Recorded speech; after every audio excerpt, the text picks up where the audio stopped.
చాలా సంతోషం. మీ దీవెనలతో వచ్చిన ఈ ప్రజా ప్రభుత్వం 2 సంవత్సరాల 4 నెలలు పూర్తి చేసుకుంటుంది. ఆనాడు మీ కష్ట ఫలితంతో ఆనాటి 10 సంవత్సరాలలో ఆ ప్రభుత్వాన్ని మీద విసికి వేసారి పేదవాడి ప్రభుత్వం కావాలని మీ అందరి కోరికలతో ఈ ప్రజా ప్రభుత్వం ఏర్పడింది.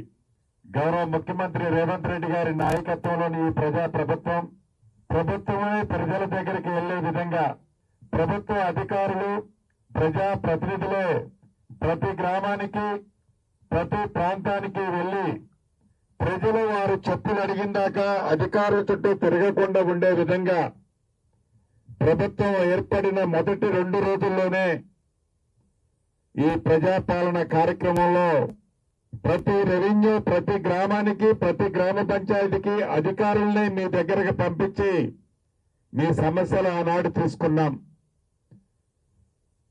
వాటిలో చాలా వరకు సమస్యలను పరిష్కరించాం. ఇంకా ఈ సమస్యలు అనేవి నిరంతరము ఉండే మాట వాస్తవం.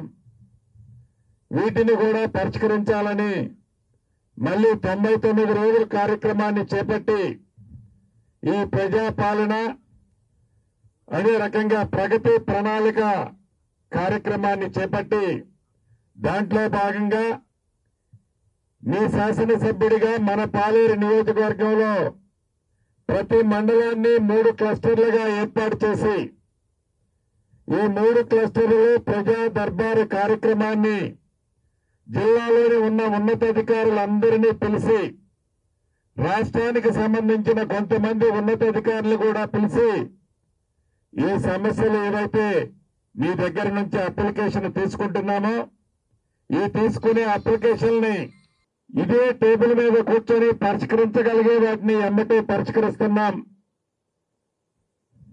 అలా కాకుండా వారం రోజుల్లో పరిష్కరించే సమస్యలు కొన్ని ఉంటాయి. వాటిని కూడా పరిష్కరిస్తున్నాం.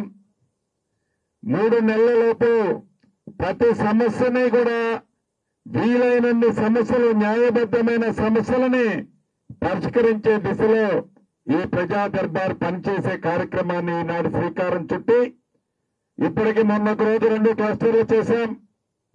మళ్లీ ఈ రోజు 2 క్లస్టర్లు చేస్తున్నాం.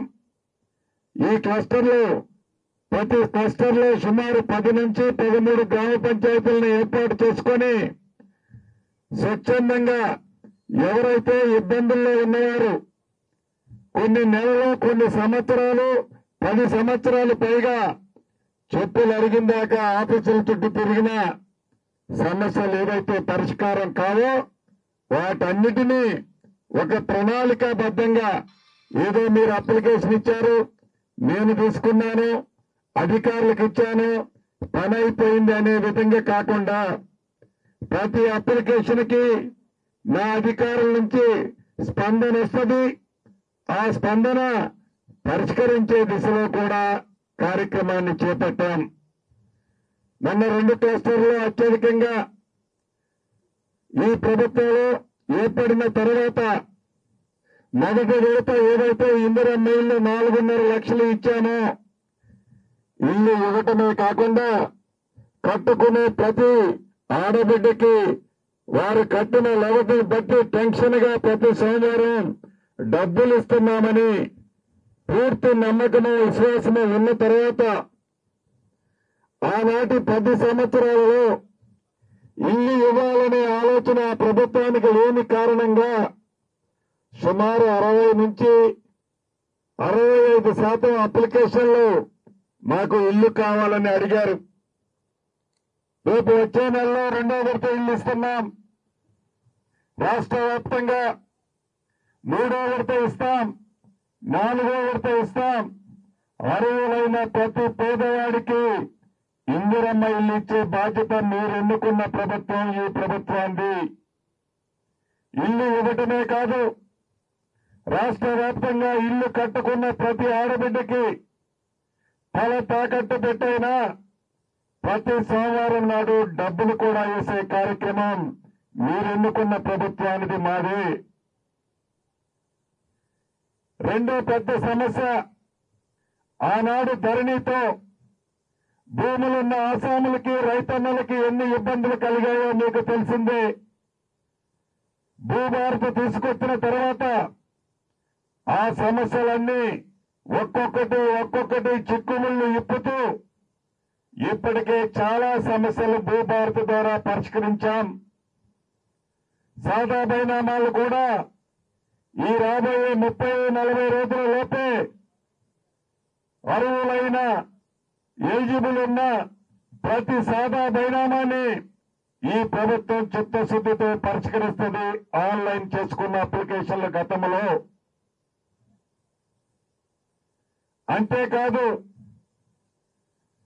ప్రభుత్వం రోడ్ల కోసమో కాలువల కోసమో ప్రభుత్వ అవసరాల కోసం ఒక 10 ఎకరాలున్న సర్వే నెంబర్లో ఒక 10 కుంటలు భూమి ప్రభుత్వం ఎక్విజిషన్ చేస్తే ప్రభుత్వం డబ్బులిచ్చి తీసుకుంటే మిగిలిన 9 ఎకరాల 30 కుంటలు కూడా ప్రభుత్వ భూమి అని మనకు ఆనాడు ధరణి వల్ల పానీలో ఏర్పడింది. అటువంటి సమస్యలని ఇప్పటికే చాలా పరిష్కరించాం. అయినా కూడా ఇంకా కొన్ని ఉన్నాయని మొన్నటి 2 సమావేశాల్లో రైతన్నలు అడిగారు. వాటిని ఈ రాబోయే 5-6 రోజుల్లోనే ఆ ఇబ్బందులని రెవెన్యూ అధికారుల్ని ఆదేశించాను, కలెక్టర్లకు చెప్పాను. తప్పకుండా ఈ 5-6 రోజులు అంటే వారం రోజుల లోపే అటువంటి సమస్యలు స్పాట్ లోనే పరిష్కరిస్తారు. ఇక కానిగట్ల పంచాయతీలు, పుట్టకాడ చెట్టుకాడ ఉన్న పంచాయతీల్ని సర్వే చేసినట్లయితే ఆ సమస్య శాశ్వతంగా పరిష్కారం అవుతుంది. కాబట్టి రాష్ట్ర వ్యాప్తంగా ప్రతి జిల్లాలో మొదటి విడత 70 గ్రామాలు సర్వే చేసే కార్యక్రమానికి ఆల్రెడీ శ్రీకారం చుట్టాం. ఈ సర్వే చేయడంతో పాటు రిజిస్ట్రేషన్ చేసేటప్పుడు ఆ రిజిస్ట్రేషన్ డాక్యుమెంట్, ఆ పాస్బుక్ లో ఏ భూమి అయితే అన్నారో, ఏ భూమి అయితే కొన్న ఆసామి కొనుక్కున్నాడో ఆ కొనుక్కున్న ఆసామికి ఆ పాస్బుక్ లో ఆ భూమికి సంబంధించిన చిత్రపటాన్ని సర్వే చేసి ఆ చిత్రపటాన్ని కూడా ఆ పాస్బుక్ లో ఎక్కించి దానికి ప్రతి మనిషికి ఆధార్ ఎలా ఉందో ప్రతి సర్వే నెంబర్కి భూధార్ ఇచ్చే కార్యక్రమాన్ని శ్రీకారం చుట్టాం. మోడల్గా రాష్ట్ర వ్యాప్తంగా 5 మండలాలు తీసుకున్నాం. అందుట్లో నా నియోజకవర్గమైన ఈ కూసుమంచి మండలాన్ని కూడా తీసుకొని మొట్టమొదటి రిజిస్ట్రేషన్ కూడా రాష్ట్ర వ్యాప్తంగా కూసుమంచిలోనే 4 రోజుల క్రితం జరిగింది.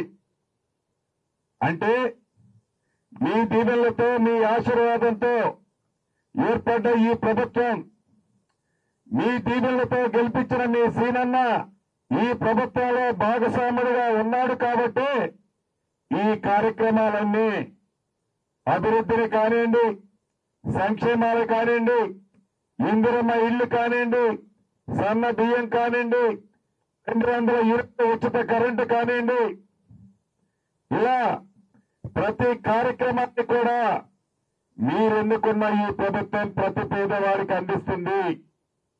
ఇక్కడికి వచ్చిన ప్రతి నా ఆడబిడ్డ ప్రతి ఒక్కరూ ఒక కాగితాన్ని తీసుకొని వచ్చారు. మీ సమస్యలు ఉండబట్టే రాగలిగారు. ప్రతి సమస్యని అది న్యాయమైందైతే వ్యక్తిగతంగా అయినా ప్రభుత్వ పక్షాన మీకు ఇబ్బందులున్నా వాటన్నిటినీ పరిష్కరించే బాధ్యత మీ ఇంటి పెద్ద కొడుకుగా నాదే. ఆ బాధ్యత ప్రతి అంశాన్ని క్షుణ్ణంగా పరిశీలించి మీకు న్యాయం చేసే బాధ్యత కూడా నాదేనని మరొక్కసారి ఈ వేదిక ద్వారా మీకు తెలుపుతూ, ధాన్యం భగవంతుడి దీవెనలతో ధాన్యం కానీ మొక్కజొన్నలు కానీ రాష్ట్ర వ్యాప్తంగా ఈ సంవత్సరం కనీ విని ఎరగని రీతిలో పండాయి.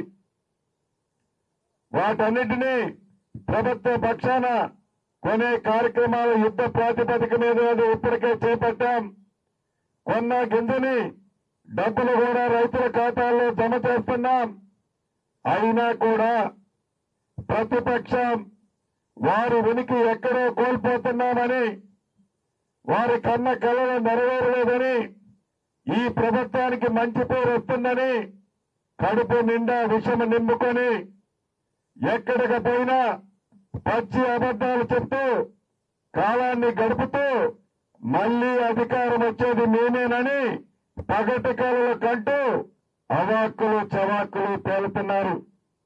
మీకు తెలియదు కాదు, ఆనాటి 10 సంవత్సరాలలో పేదోడి కష్టాలను పట్టించుకొని ఆనాటి ప్రభుత్వ పెద్దలు ఈనాటి రోడ్డు మీదకి వచ్చి ఆ పేదోళ్ల పక్షాన కన్నీరు కాలుస్తూ ముసలి కన్నీరు కారుస్తూ అనేక మాటలు కబుర్లు కళ్ళబొల్లి కబుర్లు చెప్తున్నారు. అనేక పర్యాయాలు చెప్పాం, ఇది ప్రజా ప్రభుత్వం, పేదవారికి అండగా ఉండే ప్రభుత్వం.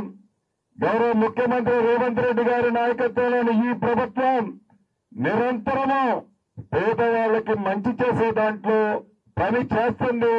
భవిష్యత్తులో కూడా ఇదే కార్యక్రమాన్ని చేపడతామని మరొక్కసారి మీకు తెలియజేస్తూ, అదే రకంగా రాష్ట్ర వ్యాప్తంగా పెట్రోలు